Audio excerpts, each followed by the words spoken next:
muchos recordarán, fue en el año 1517 que Martín Lutero clavó las 95 tesis en la capilla de Wittenberg, y sucedió unos 12 años después que se llevó a cabo algo que se le llamó el Coloquio de Marburgo. Y este fue un intento de unificar las dos grandes alas de la Reforma Protestante. Por un lado, Martín Lutero en Alemania y por el otro, Ulrich Zwingli en Suiza. Y concertaron esta reunión y resultó que en 14 de 15 puntos de doctrina coincidieron, pero hubo uno en el que no lograron llegar a unidad y tenía que ver con la presencia de Cristo durante la celebración de la presencia del Señor. Un tema que tiene su importancia, pero que no es una de las verdades centrales del Evangelio. Pero tristemente, a pesar de que la mayoría fue unidad,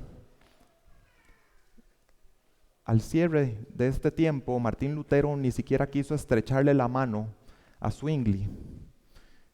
Y le dijo a Zwingli y a quienes representaba: ustedes tienen un espíritu diferente al nuestro.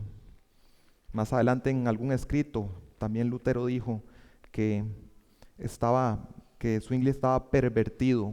Y un par de años después de este coloquio que murió Zwingli, Lutero dijo que había muerto en gran pecado y blasfemia.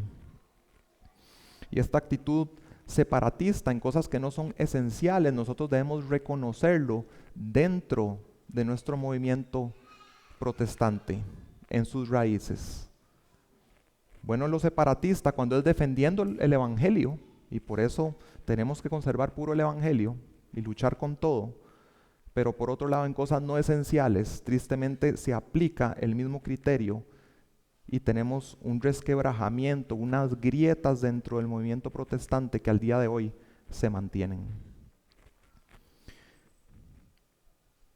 Hermanos, somos propensos a querer tener la razón, incluso si es a costa de generar divisiones, si es a costa de sacrificar relaciones. Y hoy veremos que incluso en el ejemplo que di, si Martín Lutero hubiera tenido la razón, lo que va a decir el apóstol Pablo en el texto que vamos a ver hoy es que incluso si hubiera tenido la razón técnica en la verdad teológica, él todavía no sabía cómo debía saber esas verdades. Y nosotros también muchas cosas las sabemos, el contenido, la información correcta, pero no sabemos cómo debiéramos saberlo por el impacto en la práctica y en las relaciones. Les pido que me acompañen en sus Biblias a 1 Corintios capítulo 8. Y hoy estamos iniciando una nueva subsección de esta carta.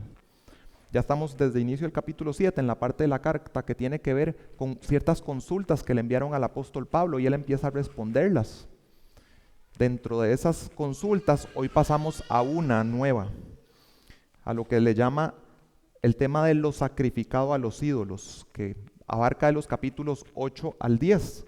De manera que la intención de hoy no es ver el capítulo 8 completo, como muchos predicadores lo hacen, sino que hacer una sección que abarca 3 capítulos. En esta primera predicación vamos a ver solo los primeros 3 versículos como una introducción a todo el tema, porque hay mucha riqueza en estos 3 capítulos y no queremos correr. Vamos a ver entonces ese principio general que tiene que ver con cómo un cristiano toma decisiones en madurez, en semejanza a Cristo. ¿Cuál es el principio regulador por el que yo me dirijo y tomo decisiones en mi vida? Así que vamos a leer el texto y los animo a que presten atención a conceptos que se repitan, palabras que se repitan. 1 Corintios 8, versículos del 1 al 3, y les leo desde la Nueva Biblia de las Américas. En cuanto a lo sacrificado a los ídolos, aquí viene algo que los corintios le dijeron a Pablo en esa consulta que le mandaron. Sabemos que todos tenemos conocimiento. Aquí viene la respuesta de Pablo. El conocimiento envanece, pero el amor edifica. Si alguien cree que sabe algo, no ha aprendido todavía como debe ser. Pero si alguien ama a Dios, ese es conocido por Él. Y como habrán notado en esas repeticiones, hay 7, una repetición de 7 elementos que tienen que ver con saber, conocer, aprender. De manera que si tuviera que resumir lo que acabamos de leer, lo haría así. el conocimiento apropiado se evidencia en amor que edifica la iglesia. El conocimiento apropiado se evidencia en amor que edifica la iglesia.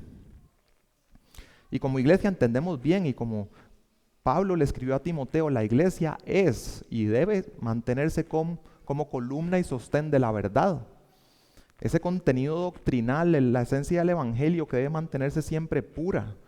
Y lo entendemos muy bien en los círculos reformados. Y ciertamente vamos a luchar con todo y estamos dispuestos a morir en esa batalla de que no sea pervertido el evangelio, porque es el que trae salvación y honra a Cristo. Pero a la vez un texto como el de hoy nos confronta a que hay circunstancias en que aunque tengamos la teología correcta, aunque sepamos la respuesta correcta a las preguntas, eso no necesariamente significa que tengamos ese conocimiento de la manera que deberíamos tenerlo. Existe, hermanos, una manera incorrecta de saber la teología correcta. Y Pablo nos lo va a explicar hoy. Así que entonces hoy vamos a ver dos maneras opuestas de tener conocimiento que te confrontan para que ames al prójimo. Dos maneras opuestas de tener conocimiento que te confrontan para que ames al prójimo. La primera es una manera aparente que da fruto de arrogancia, y la segunda manera es una real que da fruto de amor edificante. Antes de ver estas dos verdades, sí quiero en términos generales ver qué va a ocurrir en estos capítulos 8 a 10. Pablo responde la pregunta de los corintios y vamos a ver rápidamente cuál fue la respuesta que les dio, pero luego enfocarnos a algo que le preocupa más a Pablo, que es un enfoque equivocado en la manera en que preguntan.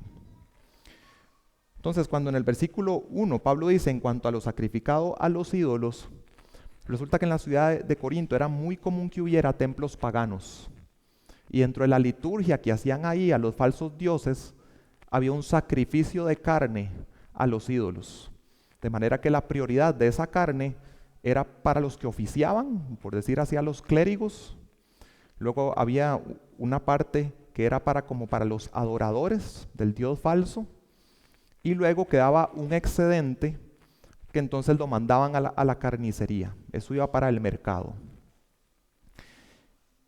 Era muy común, no solo la compra en la carnicería, no solo el templo pagano, sino en general en eventos sociales. Era muy común en Corinto verse envuelto en situaciones de presenciar o estar en un lugar en que se estaban haciendo este tipo de rituales de sacrificio de carne a los ídolos. Entonces el tema en cuestión, podríamos decir que iba en dos sentidos o dos preguntas.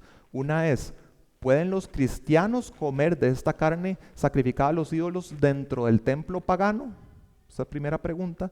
Y la segunda sería, ¿pueden los cristianos comprar esa carne luego en la carnicería y poder consumirla? Entonces, resumiendo estos tres capítulos, la respuesta a la primera pregunta es, no deben comer la carne dentro del templo pagano, por dos razones. La primera, que está tanto en capítulo 8 como en capítulo 10, es porque hacerlo va a herir la conciencia de un hermano que tiene un trasfondo que asocia esa carne completamente y lo une con sus actos idolátricos del pasado. Lo vamos a expandir en siguiente prédica. Esa era una razón de no comer la carne sacrificada a los ídolos en el templo pagano. Y la segunda es para no participar en idolatría, que eso se va a explicar en capítulo 10. Eso es la primera pregunta. La segunda pregunta es que el cristiano sí puede comprar carne en esa carnicería asociada al templo pagano o en el mercado en general, despreocupado.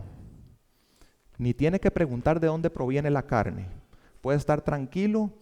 El Señor le concede, le provee esa carne y con acción de gracias, cómala y disfrútala. También, si alguien te invita a su casa o a algún evento y vas, y no te preocupes por saber cuál es el origen de la carne, cómela sin preocupación. Pero, y aquí es donde viene algo muy relacionado al principio regulador que vamos a ver hoy, pero si está presente un hermano en la fe, que por su trasfondo asocia directamente ese consumo de la carne con un acto de idolatría que ofende a Dios, es decir, su conciencia está informada de que hacer eso es pecado, entonces por amor a ese hermano que está presente y está viéndolo, entonces yo, aunque soy libre de poder comprar esa carne, de poder consumirla, o de ser invitado en un lugar y poder comerla, como el hermano está presenciando, este hermano, con ese entendimiento, entonces yo por amor debería abstenerme, restringir la libertad que tengo de poder comer eso, que no sería pecado para mí en otras condiciones, pero entonces por amor al hermano me privo de la libertad. Y debe ser de esa manera porque inevitablemente un cristiano, en la manera en que se conduce, está modelándole a los demás cristianos cómo se debe vivir la vida cristiana, inevitablemente. Los seres humanos siempre, pero en especial en las etapas formativas, pero siempre tenemos esa tendencia o propensión a imitar a los demás. No solo a escuchar la información que nos dicen o las instrucciones que nos dan, sino también a prestar atención a qué es lo que hacen e imitarlos. Y es imposible que uno pueda quitar de uno mismo esa tendencia a imitar.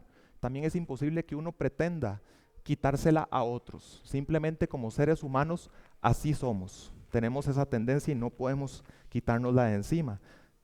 De ahí que en la Biblia vemos muchos mandamientos que hablan de imitar lo bueno para evitar el imitar lo malo. Por ejemplo, en Romanos 12:2 que dice: no os conforméis a este siglo, sino transformaos por medio de la renovación de vuestro entendimiento. Por ejemplo, 3 Juan 11, Juan dice: no imites lo malo, sino lo bueno. Y de hecho, toda esta sección que les dije que son capítulos 8 a 10, en realidad el primer versículo del capítulo 11 es el cierre de esta sección. Y Pablo lo que cierra diciendo es, 11:1, sean imitadores de mí, como también yo lo soy de Cristo.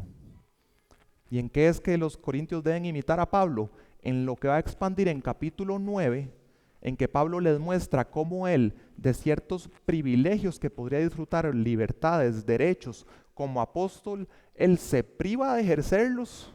¿Por qué? Por el máximo bien de los demás. Sea para no poner tropiezo a hermanos de la iglesia, creyentes, o sea para quitar cualquier tropiezo para poder predicar el evangelio a los incrédulos, sean judíos o griegos. Así deben imitar a Pablo. Escuchar su enseñanza, también seguir su ejemplo. Entonces, a la luz de este aspecto dual, que como humanos no solo absorbemos la información, sino que también vemos algo y a alguien y lo imitamos, entonces imaginemos el escenario que se plantea aquí en toda esta consulta. Un creyente de Corinto compra la carne que fue sacrificada a los ídolos y el hermanito que tiene trasfondo de fuerte idolatría con respecto a ese tema, lo ve. A este hermanito, por más que se le explique la parte de vea, entienda, eso no es pecado, incluso si intelectualmente él lo entiende y se le diga, es que esto no es pecado, entonces este hermano tiene libertad de hacerlo y no hay que condenarlo por hacerlo. Y en tu caso, si crees que es pecado, tú no lo hagas. Por más que se le explique todo eso, no podemos quitarnos de encima que el efecto de verlo va a llevar a la imitación. Es ineludible.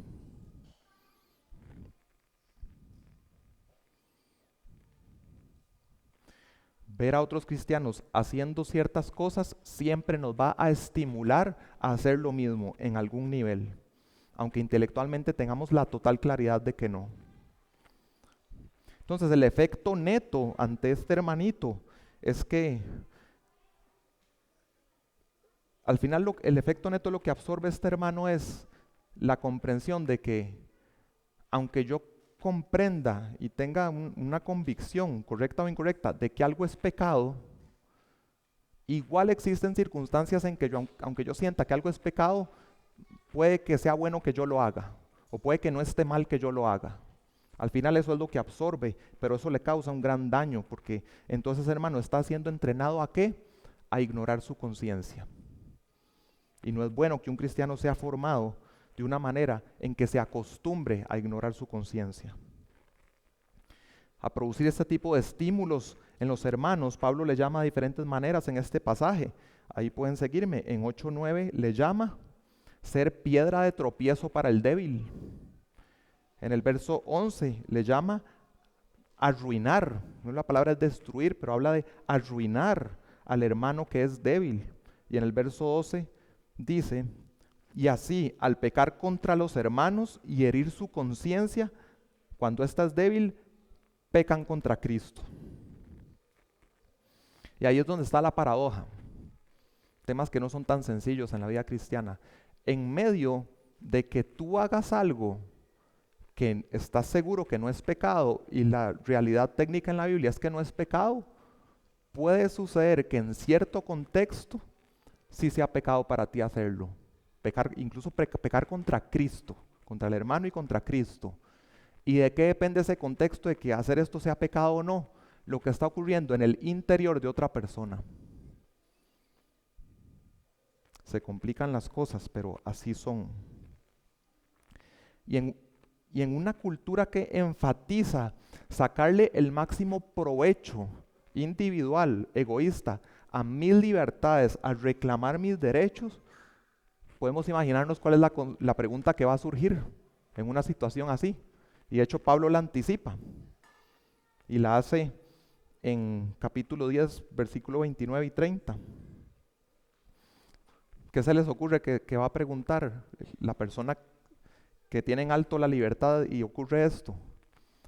Pero esto no es problema mío, el que tiene el problema es el otro que no entiende bien, porque esto debiera afectarme y restringirme a mí. Pablo lo anticipa en 10, 29, 30. ¿Por qué ha de ser juzgada mi libertad por la conciencia ajena? Si yo participo con agradecimiento, ¿por qué debe ser censurado a causa de aquello por lo cual doy gracias? El tema con esta pregunta es que entiendes algo sobre la libertad cristiana, pero no entiendes nada de cómo usarla, de cómo es uno semejante a Cristo en el ejercicio de tener esa libertad.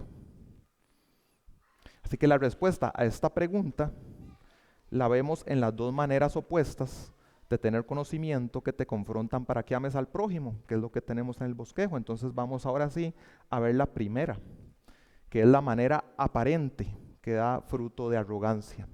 Eso lo tenemos al cierre del versículo 1 y en el versículo 2. Algo interesante con esta carta a los Corintios, en esta parte de las consultas, es que nosotros no tenemos el texto de cuáles fueron las consultas que le mandaron a Pablo. Por sus respuestas podemos armar el rompecabezas o hacer el intento de ver cuál fue la pregunta. Yo propongo que la pregunta que le hicieron a Pablo fue algo parecido a esto, al analizar su respuesta. Pablo, ¿verdad que sí podemos comer lo sacrificado a los ídolos sin ser censurados? Basados en que sabemos que todos tenemos conocimiento de que un ídolo nada es en el mundo, y basados en que lo que nos has dicho de que la comida, lo que comamos, no es lo que nos recomienda a Dios, que vamos a ver qué se dice más adelante en la próxima prédica. Y aunque Pablo le responde esta pregunta técnica, teológica, digamos objetiva, el problema con los corintios es que no están haciendo la pregunta adecuada, porque la perspectiva desde la cual preguntan se centra en su propio derecho personal y en querer ejercer al máximo para beneficio propio su libertad en Cristo. Esa frase de los Corintios que dice, sabemos que todos tenemos conocimiento, trae una respuesta inmediata de Pablo. El conocimiento envanece, que ese envanece literalmente lo que significa es algo que se hincha o algo que se infla como un globo. Esta manera de conocimiento que estamos viendo en el punto 1 infla a la persona. Y luego dice Pablo en verso 2, si alguien cree que sabe algo y lo sabe de esta manera equivocada, no ha aprendido todavía como debe saber.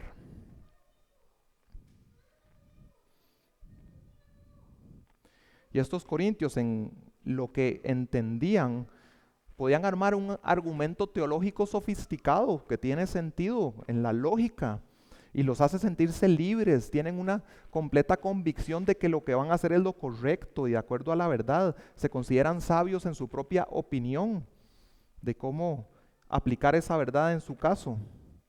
Pero Pablo le llama a esta manera de conducirse que es un conocimiento aparente. ¿Y por qué le llamé aparente en el bosquejo? Por eso es un tipo de conocimiento que lleva a la arrogancia, al orgullo, a la presunción, a sentirse superior a los demás. Y tiene una apariencia para la misma persona y puede que para otras personas a su alrededor tiene una apariencia de verse como algo grande, como que infláramos aquí un globo gigante y uno ve algo masivo, parece muy grande, pero en el fondo es algo hueco, es algo que en masa, la masa que tiene es mínima. Y ahí está el peligro de confundir acumulación de datos teológicos con verdadero crecimiento espiritual y edificación. Si alguien sabe de esta primera manera aparente, no ha aprendido todavía como debe. El tema es que cuando un conocimiento es real como Dios quiere que lo tengamos, nunca va a producir el fruto del orgullo, nunca. Cualquier conocimiento sin esa parte relacional de ponerlo en práctica para la gloria de Dios, para la edificación de la iglesia, para amar al prójimo, sin eso no es lo que debería ser. Y lo podemos pensar incluso fuera, por decirlo así, de las áreas de teología. El conocimiento de las matemáticas, una certeza como que un 1 más 1 es igual a 2, o cualquier cosa que pueda comprobarse con el método científico. Estas cosas están vacías de alcanzar su propósito si se están entendiendo en un marco en el cual Dios no está presente. Es más, que aunque Dios esté presente, no está en el centro. Esas cosas van a producir cosas vacías que son parte de este mundo pasajero que un día va a quedar atrás. Dios es el centro, todo fue creado para Él y todo debiera ser para darle la máxima gloria. Entonces, entender que esta es una manera equivocada de entender las cosas, incluso el conocimiento matemático, científico, lo que viera venir a hacer es destrozar en nuestras mentes los pensamientos del pragmatismo. El pragmatismo es decir, ver lo que ocurre con algo y decir, esto funciona. O decir, ver otra cosa y decir, esto no funciona. Y determinar la validez o la sustancia de algo en decir si funciona o no funciona. La pregunta es, ¿funciona o no funciona? ¿Para qué propósito? El tema es que si no está funcionando para darle gloria a Dios, no está cumpliendo su propósito dentro de la creación. Por más que a nivel terrenal nos parezca que está haciendo cosas muy valiosas. Lo que es valioso es lo que se somete a la verdad, a la voluntad de Dios y busca cumplir su propósito. Y en ese caso más bien, ahí también destroza el pragmatismo, no importa el resultado terrenal, incluso si la evaluación a nivel terrenal es, esto no está funcionando, no, por definición, si está alineado con la voluntad de Dios y le da gloria, eso funciona. No importa lo que sus ojos vean, eso funciona. Es por esto que Pablo en 1 Corintios 13:2 dice, y si entendiera todos los misterios y todo conocimiento, pero no tengo amor, nada soy. Cuando sobredimensionamos el tener la información correcta a costas de minimizar el amor, nos volvemos divisivos, como en la ilustración que usé al inicio. Y entonces ese espíritu divisivo nos lleva a que cualquier diferencia se vuelve en una excusa para iniciar una nueva facción. Hermanos, aunque lo vemos día a día y hasta lo normalizamos, Pablo a estos corintios jamás les hubiera propuesto, no lo hace y jamás lo hubiera hecho, jamás les hubiera propuesto, no. Si este tema hay tanta diferencia en la iglesia, ¿qué tal si estos hermanitos establecen o plantan la primera iglesia carnívora en Corinto?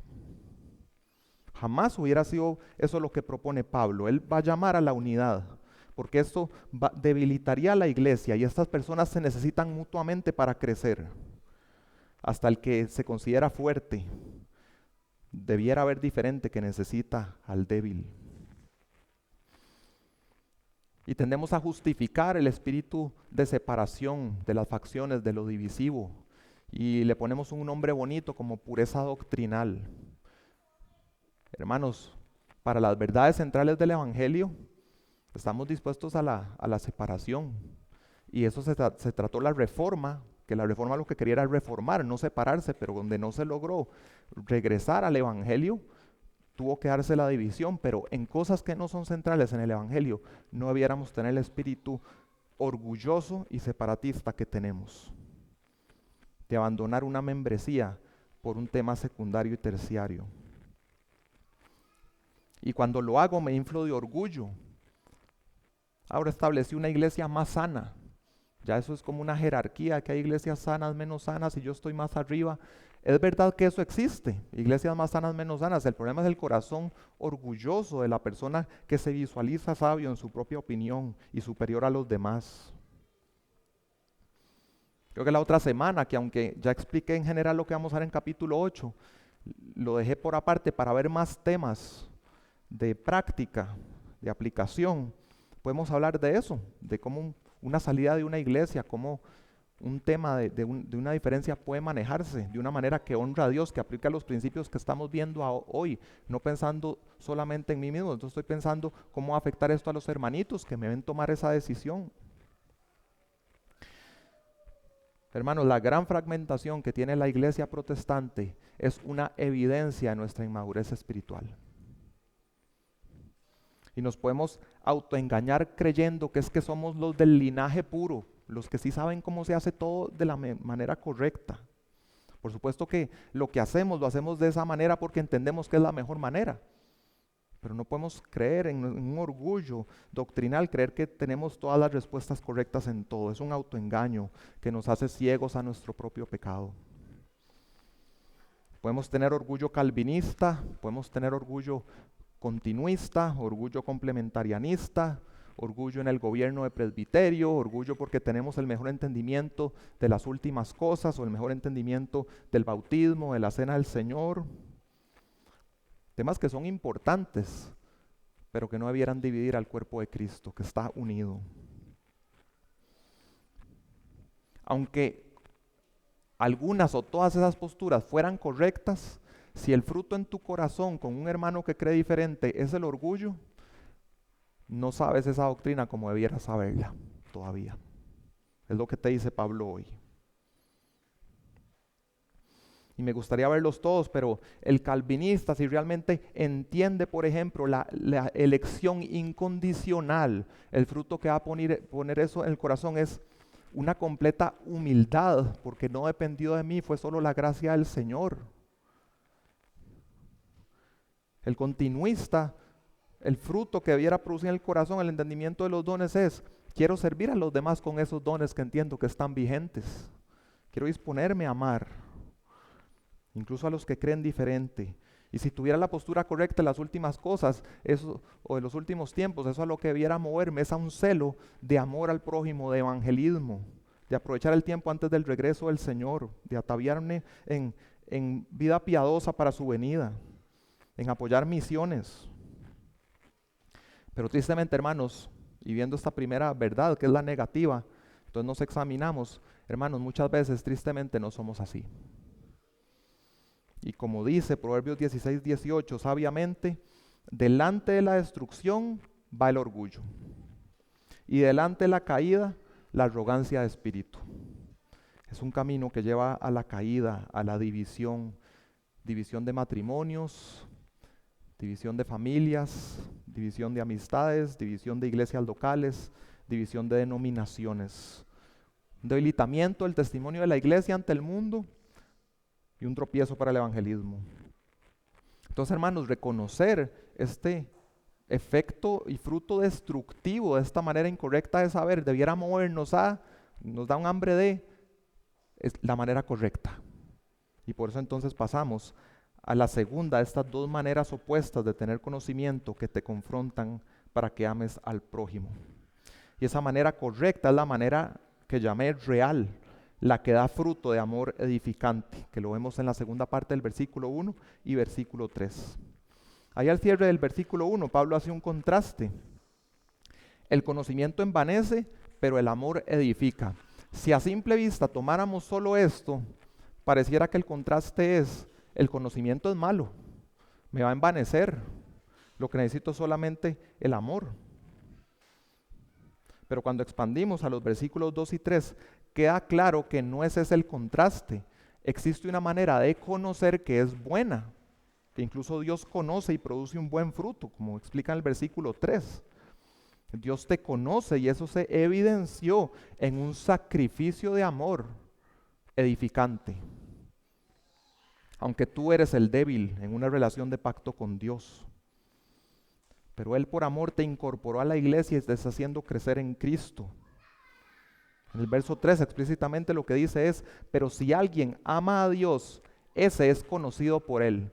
Yo creo que uno entendiendo lo que dice este pasaje y como fuera avanzando en lo que dice, donde dice, pero si alguien ama a Dios, de acuerdo a lo que hemos visto, yo creo que uno se imaginaría que lo que va a decir después es, pero si alguno ama a Dios, es evidencia de que conoce bien a Dios.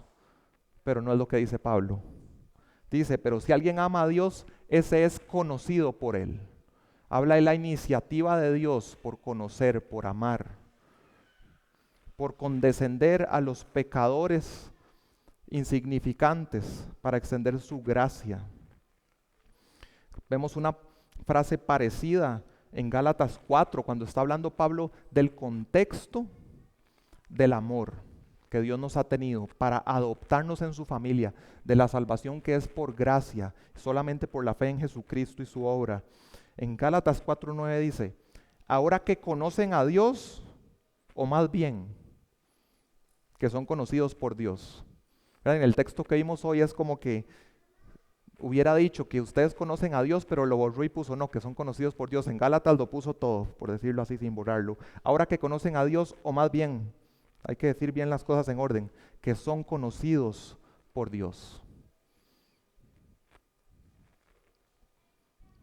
En este ser conocidos por Dios también tenemos un pasaje precioso en Juan capítulo 10, a partir del versículo 14, donde Jesús afirma, yo soy el buen pastor y conozco mis ovejas y ellas me conocen. Al igual que mi Padre me conoce, yo conozco al Padre y doy mi vida por las ovejas. Ese conocimiento de Dios es un conocimiento que se lleva a la práctica, a lo relacional, dando a su Hijo y Jesús poniendo su vida por las ovejas. Esa es la manera que Dios nos modela de cómo debemos de conocer. Más adelante en versículo 27, mis ovejas oyen mi voz, yo las conozco y me siguen. Yo les doy vida eterna y jamás perecerán y nadie las arrebatará de mi mano. Hermanos, qué bendecidos somos de que Dios quiso conocernos de esa manera especial de derramar su amor sobre nosotros sin que lo mereciéramos. Hermano, mira la manera en que el Señor te ama. A eso te mueve el verso 3. Entonces eso nos aclara que el contraste no es en que tener información es negativo y entonces evite eso.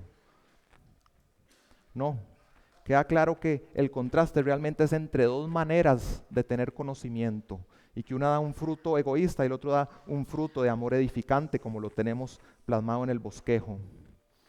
Este pasaje jamás debería tomarse, aunque algunos lo usan de esa manera de decir, como tener conocimiento envanece, entonces no voy a estudiar tanto la Biblia porque puede envanecerme. No, si entendemos bien el contraste que hace Pablo, no está diciendo eso. De hecho, a este punto de la carta, y vamos a hacer un ejercicio rápido, queda claro que el saber información no es algo negativo, más bien es una base para poder, conociendo ese contenido, ponerlo en práctica en cosas que son agradables a Dios. En 3:16, por ejemplo, Pablo dijo, no saben que ustedes son templo de Dios y que el Espíritu de Dios habita en ustedes. Si eso se entiende y se aplica correctamente, ¿qué fruto va a producir? Reconocer que hay diferentes colaboradores de Dios para la edificación de la iglesia y no hacer facciones. En 5:6, no saben que un poco de levadura fermenta toda la masa. Y en la práctica, ¿qué producía? Entender que hay que proteger a la iglesia excomulgando al hombre que no se estaba arrepintiendo de su inmoralidad sexual. En 6:2, o no saben que los santos han de juzgar al mundo. Y eso, entendido correctamente, los llevaba a resolver sus agravios dentro de la iglesia, sin dañar el testimonio de Cristo ante el mundo y trayendo unidad dentro de la iglesia local. y 6:15, por poner el último de estos ejemplos, no saben que sus cuerpos son miembros de Cristo. Y esa verdad en sí misma no produce nada. El conocimiento verdadero aplicado es, entonces huyo de la inmoralidad sexual. Entonces existe una buena manera correcta de saber que da un fruto de amor edificante. Santiago lo ve de la misma manera. En 3:13 dice, ¿quién es sabio y entendido entre ustedes? Es decir, es como que a la luz del texto yo estuviera planteando la pregunta, ¿cómo hago para saber si el tipo de conocimiento que tiene esta persona es el tipo número 2, como Dios quiere que sea? Lo que responde es esto, que muestre por su buena conducta sus obras en sabia mansedumbre, en esa humildad, en esa ausencia de orgullo, de contienda. Y sigue, pero si tienen celos amargos y ambición personal en su corazón, no sean arrogantes y mientan así contra la verdad. Aunque sé la verdad, estoy mintiendo contra la verdad por mi corazón orgulloso. Así que igualmente Santiago no ve la sabiduría como la mera acumulación de datos que produce conflicto y amargura, sino un carácter manso y pacífico. Este verso 3 que nos habla de cómo Dios nos ama, cómo Dios nos conoció, nos ama y nosotros entonces podemos responder con amor al prójimo, a Dios. Nos lleva a poner la mirada en Él y lo que ha hecho por nosotros. John Calvin dijo, nadie puede mirar a Dios sin quedar abrumado por su propia bajeza. Si usted estudiando a Dios, a sus atributos, leyendo la palabra, no llega al fruto de ver su propia bajeza, usted realmente no vio a Dios. No sé qué vio, si se imaginó un ídolo o no entendió lo que decía, lo que fuera, pero si no vino el fruto de ver su propia bajeza, fue que no vio la grandeza de Dios como debió verla. El antídoto contra el orgullo no es saber menos, es meditar en Dios tan profundamente que se hace evidente mi pequeñez, mi indignidad. La prueba, como dice Santiago, de que hemos aprendido bien es el fruto de tener la mansedumbre de Cristo y no la altivez del fariseo, porque si pensáramos qué ejemplo podemos ver en la Biblia de esta primera manera incorrecta de saber, por supuesto que lo primero a la mente que va a venir son los fariseos. Y regresamos a esos dos componentes de la información que se da, pero el ejemplo o el modelo que estoy dando a los demás. Y vean lo que Jesús dijo de los fariseos, Mateo 23:3. Hagan y observen todo lo que les digan, pero no hagan conforme a sus obras, porque ellos dicen y no hacen. Somos fariseos muchas veces, hermanos, en nuestros propios hogares, en nuestras familias, en la iglesia. No queremos ser fariseos. ¿Cómo no somos fariseos? Bueno, que nuestro conocimiento no nos haga sentir superiores, que no nos sintamos autosuficientes en conocimiento, porque todos los demás saben menos. Que no despreciemos a alguien por tener menos formación académica o credenciales de este mundo. Hermanos, nunca usemos la verdad como un arma para rebajar o para condenar a los demás. Si hemos entendido mejor la verdad, es para que sea una herramienta para la edificación. Los fariseos también, algo de lo que Jesús más les criticó fue su falta de misericordia. Ellos veían las reglas como un fin en sí mismo y el que mejor las cumplía, más alto en la jerarquía. Pero Jesús explicó que las reglas no eran un fin en sí mismo, sino sabiduría de Dios para exaltar a Dios primeramente, pero para amar, mostrar compasión a las personas. Por eso en una de las confrontaciones Jesús les dice en Mateo 12:7, pero si ustedes hubieran sabido lo que significa el conocimiento del tipo 2 en vez del tipo 1, misericordia o compasión quiero y no sacrificio, no hubieran condenado a los inocentes.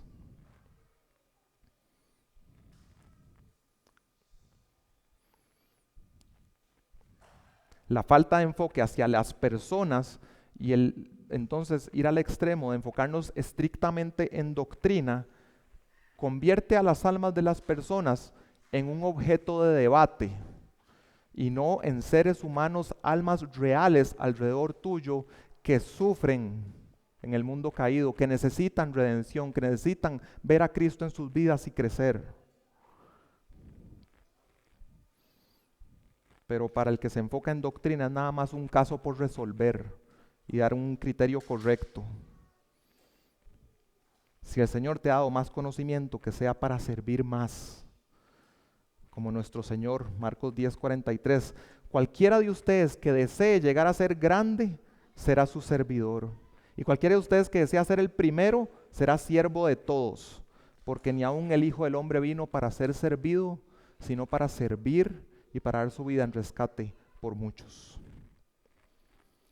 Entonces en 1 Corintios 8, si se va a llevar una buena frase hoy, llévese esta: no demostramos nuestra madurez espiritual maximizando el beneficio personal que le sacamos a nuestra excelente comprensión de la libertad cristiana, sino que demostramos nuestra madurez entendiendo la libertad cristiana para sacarle el máximo provecho, para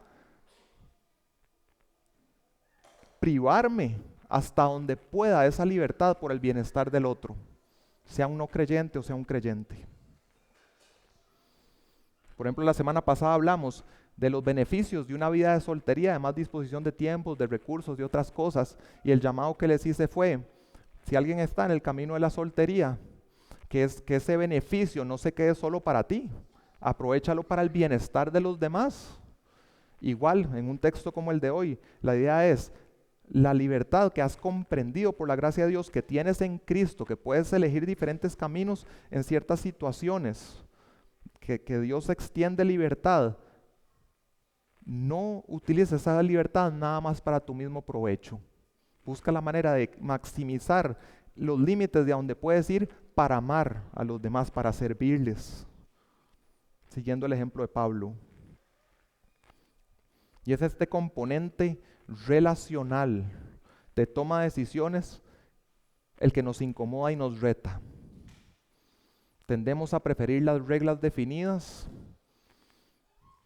las dos listas con una frontera clara: esto está prohibido, esto sí se puede hacer. Para nosotros eso es más cómodo, más sencillo, pero no nos lleva a ejercitar algo que Dios quiere que desarrollemos, que es sabiduría y discernimiento. Y como criaturas constantemente dependientes, es bueno para nosotros vernos en situaciones difíciles y que entonces ocupemos diariamente clamar a Dios por su sabiduría de lo alto para saber cómo tomar una decisión. Bueno para nosotros como criaturas constantemente dependientes. ¿Qué será lo más amoroso y edificante en este caso? Y repito, se nos hace más fácil ser dogmáticos, ser legalistas, poner las fronteras claras y aplicar una receta o fórmula para todos los casos. Y dándole acompañamiento bíblico, consejería a alguien, tener listo mi paquete o fórmula para aplicar en todo caso todos los pasajes bíblicos y lo que voy a decir a alguien que está luchando con la ansiedad. Pero así no es como Dios lidia con nosotros. Él nos llama a sabiduría. Él nos llama a ver el caso particular, con la persona particular, con todos sus matices, y en las libertades que nos da, darle algo personalizado, amoroso a esa persona, según su caso único. Así es como Dios te trata a ti. No de una manera impersonal con fórmulas preestablecidas. Pero a nuestra carne no le gusta eso. ¿Por qué? Porque es lo más laborioso, es algo que nos presiona a madurar, es algo que nos empuja a adoptar una mentalidad de siervo y maximizando el bienestar del otro y no el propio. Un texto como hoy nos ayuda a entender que en cierto tema el tener la razón no significa como el jaque mate de que como tengo la razón, entonces las cosas deben ser de esta manera. Tener la razón no es una licencia que me da permiso entonces de poder conducirme de una manera para mi propio agrado. El Señor nos llama a que en cada situación estamos considerando el contexto de las personas que están a nuestro alrededor. Decía, en este contexto lo mejor es privar mi libertad, restringirme. Así que el principio regulador en estas decisiones de sabiduría que vamos a seguir viendo la otra semana no es tener la razón. El principio regulador es cómo puedo mejor amar a las personas que están aquí alrededor viéndome, relacionándose conmigo, sin llegar a comprometer la verdad. Y hermanos, predicar un texto así a mí me confronta, porque en la parte de la comprensión teológica, yo sé más que muchísimos de ustedes, porque también el Señor me ha dado la oportunidad de estudiarlo. Pero me confronta porque entre muchos de los que saben menos que yo, sé que igualmente hay muchos que aunque en cantidad saben menos que yo, lo que saben, lo saben de la manera, número 2, mejor que yo. Y eso me humilda de ser aquí el que está predicando esto, porque yo le doy gloria al Señor de verlos a ustedes, cuando comparto con ustedes, ver cosas, doctrinas, teología, que yo entiendo mejor y ustedes saben menos, pero lo aplican mejor que yo. Y gloria a Dios por eso, por esa obra que está haciendo. Y los animo a que perseveren en eso. Y me motiva a mí a crecer. Me lo están modelando de una manera que es bendición para mi vida. Así que es bueno que tengas la información, pero que el Señor te mueva a tener también el fruto de la humildad, del amor edificante. Proclama la verdad, pero también modela el ejemplo en tu vida, empezando por los más cercanos a ti. Y más bien en la parte de recibir, ten cuidado de a quién te estás exponiendo, porque si dedicas horas a ver a alguien o a escuchar algo en YouTube, un predicador, alguien que tiene un podcast en específico, por eso que no podemos quitarnos de nuestra tendencia a imitar, vas a terminar imitando a esa persona. Y esa persona puede que sea simplemente un académico. Hay espacio en el cristianismo para los académicos, pero prefieran más, no en todos los casos, pero en la mayoría de los casos, prestar más el oído a lo que ustedes, al contenido que ustedes escuchen y consumen, a personas que ustedes puedan tener claridad que son personas que en su iglesia local están involucrados sirviendo a los demás, amándolos sacrificialmente, pasando por alto sus faltas, tolerando, perdonando, mostrando mansedumbre y humildad. Me gustaría que cerremos reflexionando en cómo Cristo, siendo Dios, bajó del cielo para servirnos. Kevin ya nos leyó de Filipenses 2, igual voy a retomar algunas cosas de Filipenses 2, de cómo Cristo bajó del cielo para servirnos como un siervo, pero también viéndolo en un evento específico, muy tangible, en Juan 13, cuando le lavó los pies a los discípulos. Entonces vamos a ir viendo en paralelo los dos. Jesús tenía una posición de privilegio y de derecho supremo. En Filipenses 2, 5, Cristo Jesús, el cual existía en forma de Dios. Juan 13, Jesús sabiendo que el Padre había puesto todas las cosas en sus manos, pero no se aferró a su derecho y máximo beneficio propio. En Filipenses 2, no consideró el ser igual a Dios como algo a que aferrarse, sino que se despojó a sí mismo. En Juan 13, se levantó de la cena y se quitó el manto. Tomó la forma de siervo. En Filipenses 2, tomando forma de siervo, haciéndose semejante a los hombres y hallándose en forma de hombre, se humilló él mismo. En Juan 13, tomando una toalla, se la ciñó. Luego echó agua en una vasija y comenzó a lavar los pies de los discípulos y a secárselos con la toalla que tenía ceñida. Esa toalla era la prenda de vestimenta de un esclavo doméstico para realizar la tarea más baja de todas en aquellos tiempos, que era lavarle los pies a las personas. El rey del universo, el que tiene la potestad sobre todas las cosas, el derecho, el privilegio, el digno de todo, vestido de esa manera, lavándole los pies a quienes son el fundamento de la iglesia, lavándonos los pies en extensión a nosotros. Ese es nuestro Señor. Y lo hizo hasta el fin. Filipenses 2, haciéndose obediente hasta la muerte y muerte de cruz. En Juan 13, habiendo amado a los suyos que estaban en el mundo, los amó hasta el fin, a la perfección, a lo sumo. Y concluida su obra, hemos de exaltarlo. Filipenses 2, por lo cual Dios también lo exaltó hasta lo sumo y le confirió el nombre que es sobre todo nombre. Y en Juan 13, cuando acabó de lavarle los pies, tomó su manto y se sentó. Y más adelante, entonces, cuando salió, Jesús dijo: ahora es glorificado el Hijo del Hombre y Dios es glorificado con él. Hermanos, si seguimos si imitamos a Cristo nuestro Señor y vamos dirigidos a esa gloria venidera, el camino de esa gloria venidera es el camino del siervo sufriente, del siervo que se dispone a entregarlo todo por el bien de los hermanos. Nos dio ejemplo a imitar, Filipenses 2. Haya pues en ustedes esta actitud que hubo también en Cristo Jesús. En Juan 13, si yo, el Maestro y Señor, les lavé los pies, ustedes también deben lavarse los pies unos a otros, porque les he dado ejemplo para que yo, como yo les he hecho, también ustedes lo hagan. Y cuando estamos imitando al Señor, ¿qué va a traer eso? Edificación en la iglesia, unidad. Filipenses 2, siendo del mismo sentir, conservando el mismo amor, unidos en espíritu, dedicados a un mismo propósito. Y en Juan 13, sabemos por el testimonio de la iglesia que esos hombres que estaban ahí con Jesús, a excepción del egoísta que lo traicionó, todos dieron su vida por el Señor y por su iglesia, amándolo. Hermano, ¿cuál manera de tener conocimiento quieres hoy? Estás ante la 1 y la 2. ¿La falsa, vana, arrogante? ¿O la verdadera que da el fruto del amor edificante?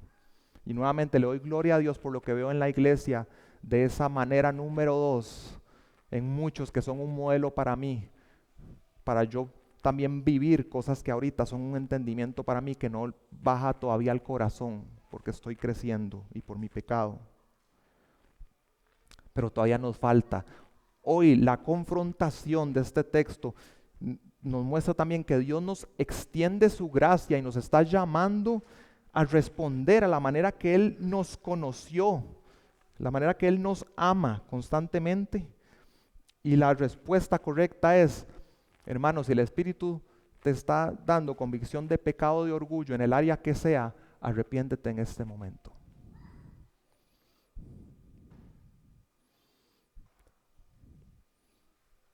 Y vuélvete a Cristo, imítalo y renuncia a tus privilegios, a tus libertades, a tus derechos, para que contribuyas al máximo a la edificación de la iglesia. Imita a tu glorioso Salvador para su gloria. Amén. Padre, gracias por estas verdades gloriosas. Y verdad, Señor, cuando ponemos nuestra mente en ti, de verdad nos preguntamos, como dice el salmista, ¿qué somos nosotros como hombres, como meros mortales, para que tú siquiera nos vuelvas a ver? Tú que eres excelso, tú que estás sobre todas las cosas, grande en majestad, poderoso. Y nosotros tan insignificantes, pero que tú, por la manera en que amas, has determinado depositar sobre nosotros tu gracia, tu amor, tu favor, para que podamos responder en fe a esa verdad gloriosa de que Cristo derramó su sangre en la cruz del Calvario para pagar el castigo que nos merecíamos nosotros por nuestro pecado y maldad. Y cómo es que el excelso, perfecto, sublime, iba a estar clavado en ese madero por nosotros. Cómo es que tomó la forma de siervo, Señor. Ayúdanos, como Pablo le rogó, dobló rodilla delante tuyo por el bien de los efesios, de que comprendieran todas las dimensiones de tu amor. Ayúdanos a nosotros a conocerlo como debe conocerse, para que también pongamos nuestra vida por los hermanos, para que también vayamos a predicar el evangelio a quienes aún no te conocen. Límpianos, Señor, de nuestro pecado de orgullo y llévanos a la relación gozosa contigo que nos impulsa a entregarnos en amor edificante a los demás.